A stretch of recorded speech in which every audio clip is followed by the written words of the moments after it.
Black Beauty, Chapter 12. A Stormy Day. One day late in the autumn, my master had a long journey to go on business. I was put into the dog cart, and John went with his master. I always liked to go in the dog cart. It was so light, and the high wheels ran along so pleasantly. There had been a great deal of rain, and now the wind was very high, and blew the dry leaves across the road in a shower. We went along merrily till we came to the toll bar and the low wooden bridge.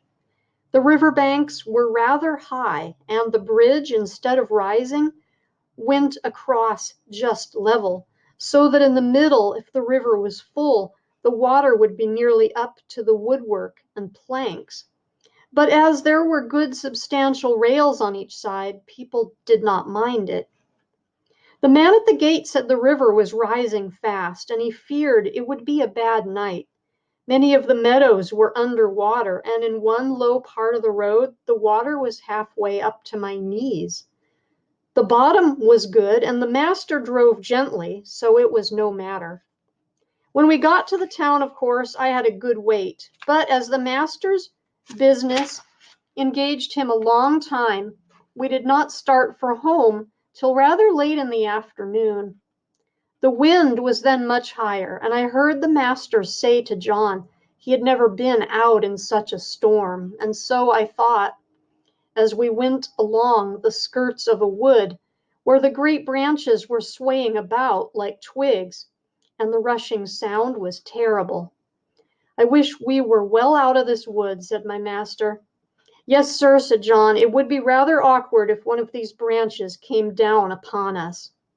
The words were scarcely out of his mouth when there was a groan and a crack and a splitting sound, and tearing, crashing down amongst the other trees came an oak, torn up by the roots, and it fell right across the road just before us.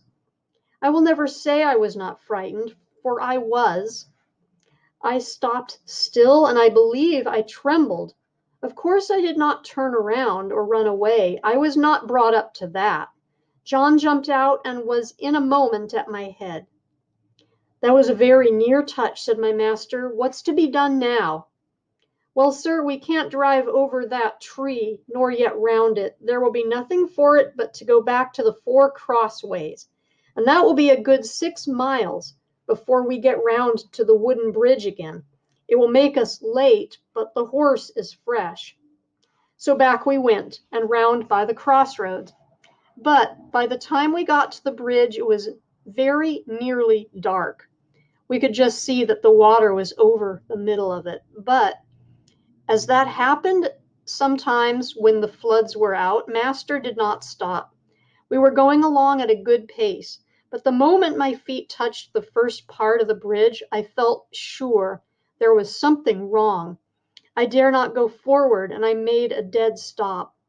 "Go on, Beauty," said my master, and he gave me a touch with the whip, but I dare not stir. He gave me a sharp cut. I jumped, but I dare not go forward. "There's something wrong, sir," said John, and he sprang out of the dog cart and came to my head and looked all about. He tried to lead me forward.